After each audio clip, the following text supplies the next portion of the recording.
ప్రముఖ వాగ్గేయకారులు పురంధరదాస్ గురించి కదా చెప్పుకుంటున్నాం మనం.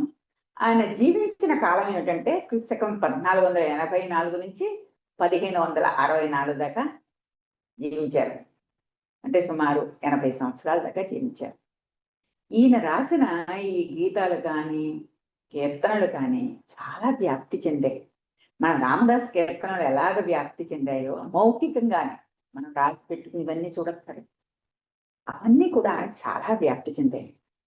ఎక్కడ చుట్టుపక్కల ప్రాంతాల ఆంధ్ర, ద్రావిడ, మహారాష్ట్ర, ఈ చుట్టుపక్కల రాష్ట్రాలన్నింటిలో కూడా ఏదైనా సరే ఒక కళను మీరు తీసుకోండి, హరికథను తీసుకోండి, బుర్రకథను తీసుకోండి, ఈ బోర్డర్ ఏరియాస్ అన్నీ కూడా వాటినన్నిటిని కూడా వాటి యొక్క ప్రభావం ఉంటుందన్నమాట. ఎందుకంటే పక్క ఊళ్ళు, చిన్న చిన్న ఊళ్ళు, అక్కడ ఏమైనా జరుగుతోంది, ఎవరైనా మహానుభావుడు వచ్చాడు, ఒక సాధువు వచ్చాడు, ఒక యోగి పురంధరుడు వచ్చాడంటే అందరూ కూడా వెళ్ళి నమస్కరించుకుంటారు కదా.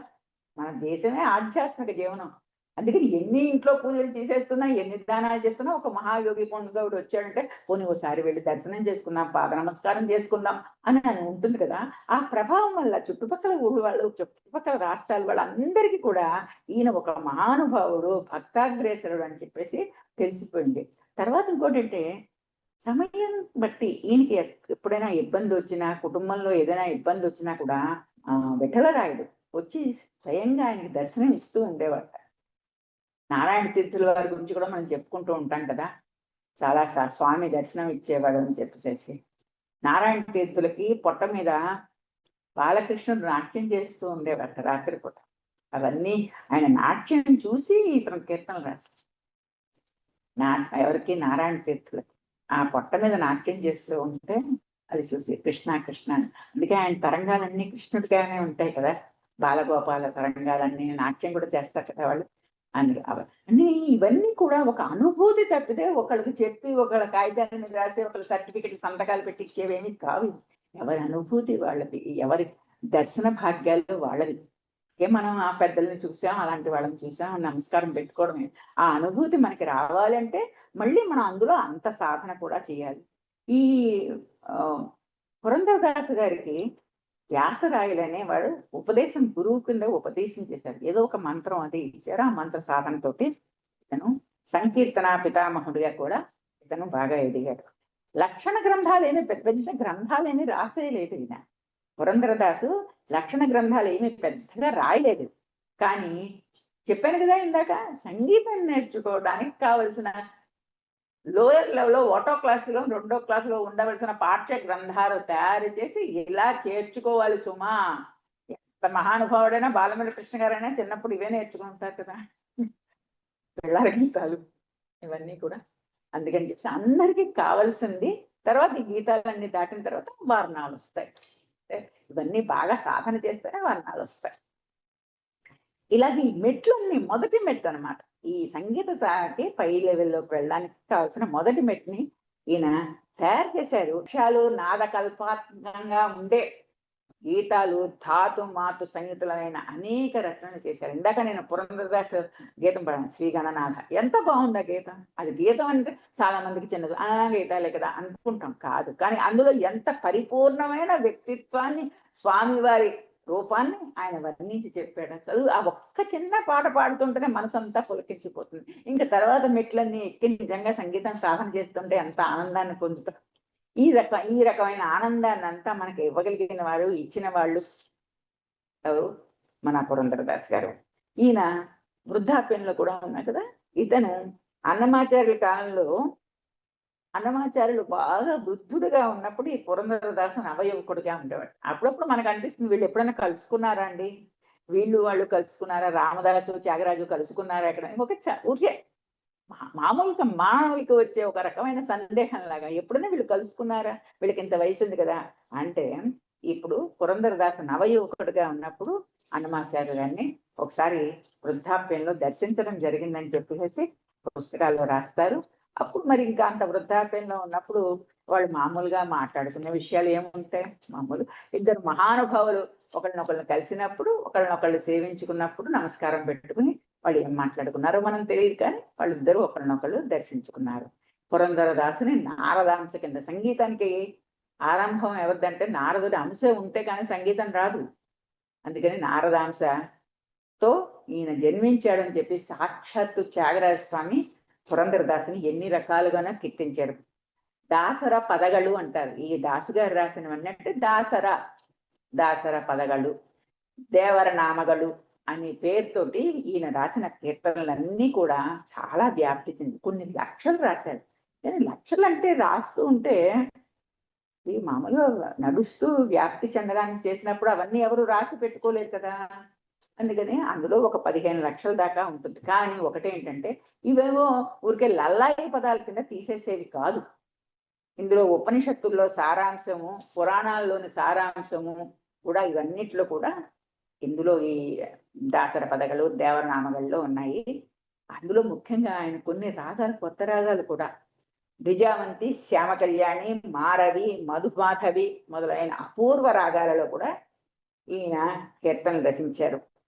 ఈయన తర్వాత అందరికీ ముద్రలు ఉంటాయి కదా, అంటే ప్రతి వాళ్ళు కూడా కీర్తన రాసుకుంటూ నేను సమర్పించాను అని తన పేరు రాసుకోవడం ఒక ముద్ర అంటాం. ఈ తన నామాన్ని పురంధర విఠల అని చెప్పేసి అనే పేరుతోటి తన ముద్ర కింద ఆయన ప్రతి దాంట్లో రాశారు. ఈయన కీర్తనలు అన్ని కొన్ని గమనిస్తే మనకి ఇవి అని మనం చెప్పలేం, కానీ అక్కడక్కడ మనం వింటూనే ఉంటాం.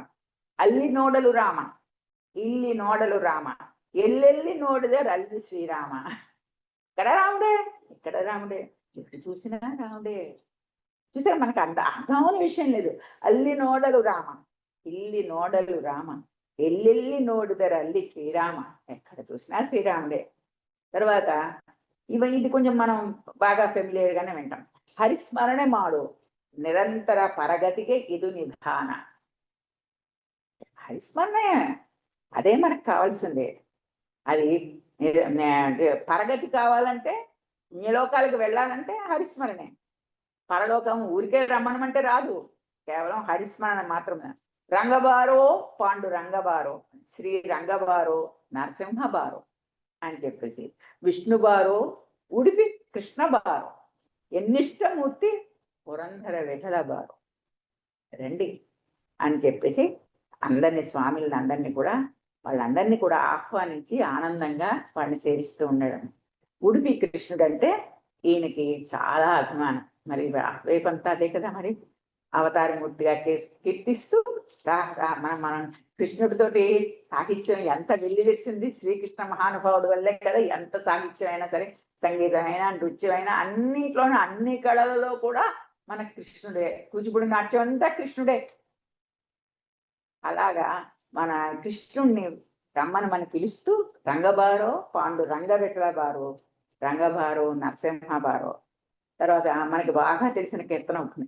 వెంకటాచల నిలయం వైకుంఠపురవాసం పంకజ నేత్రం పరమ పవిత్రం అని ఈ కీర్తన కూడా చాలా చిన్న చిన్న మాటలతోటి, పెద్దగా కష్టం లేకుండా, మళ్ళీ అందరికీ చాలా ఇష్టమైన పాట.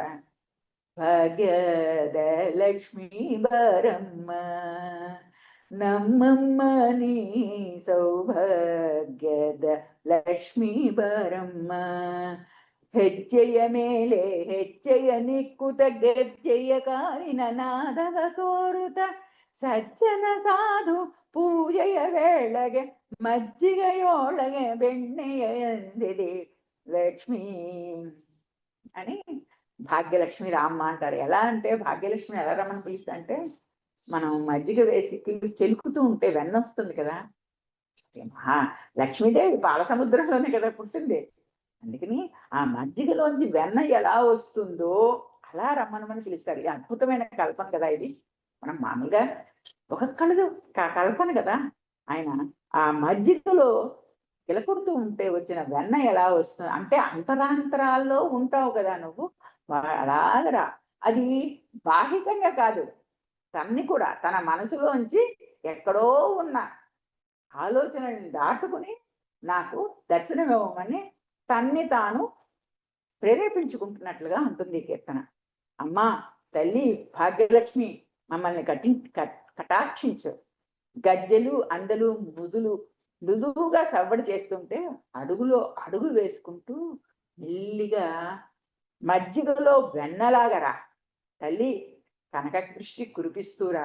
పూర్వకాలం వాళ్ళకి బంగారము ఇవన్నీ కాదు లెక్కలు, ఇన్ని ఆవులు ఉన్నాయి ఇంట్లో, ఎంత పాడి ఉంది వాళ్ళ ఇంట్లో 10 లీటర్లు అనేవారు కాదు కదా, 10 సేర్లు పాలిచ్చే ఆవులు ఉన్నాయి వాళ్ళ ఇంట్లో తెలుసా, పిలుగోవులు ఉన్నాయి తెలుసా. అది వైభవం ఆ రోజుల్లో. సంపద అంటే అది. మళ్ళా ఊరికే ఈ చీరలు, ఈ నగలు, మెడలో కాసుల పేర్లు ఇవి కాదు. సంపద, పశు సంపద ఉంటే లక్ష్మీ సంపద ఉన్నట్లు లెక్క. ఇవన్నీ కూడా మనం వీళ్ళ కీర్తనలు పాడుతూ ఉంటే వాళ్ళు జీవితం గడిపిన జీవితం ఎలా ఉందో మన కళ్ళ ముందర కనబడుతుంటుంది. జగదూతరణ, ఇది కూడా ఆయన కీర్తనే. యశోద జగాలన్నింటిలోనే ఉద్ధరించే కృష్ణుని తన కొడుకు, నా కొడుకే. అది మనకి సాహిత్యం అంతా, మన తెలుగు సాహిత్యంలో అంతా ఉంది కదా. యశోద అంతసేపు తన కొడుకునే అనుకుంటుంది, వాడిని గద్దిస్తుంది, వాడిని కట్టేస్తుంది, వాడిని కేకలేస్తుంది, బుగ్గలు పిండేస్తుంది, అన్ని మధ్య అంతా తల్లి ప్రేమే. వీడు ఎక్కడ పడతాడో, వీడు ఇంత దులుకువాడు బాబు అని చెప్పి ప్రేమతోటే అదంతా మన తెలుగు సాహిత్యాన్ని పరిపుష్టం చేసినట్లుగానే ఏ సాహిత్యం అయినా కృష్ణుడి ఆటపాటలు లేకుండా ఉన్న సాహిత్యం ఏమీ లేదు.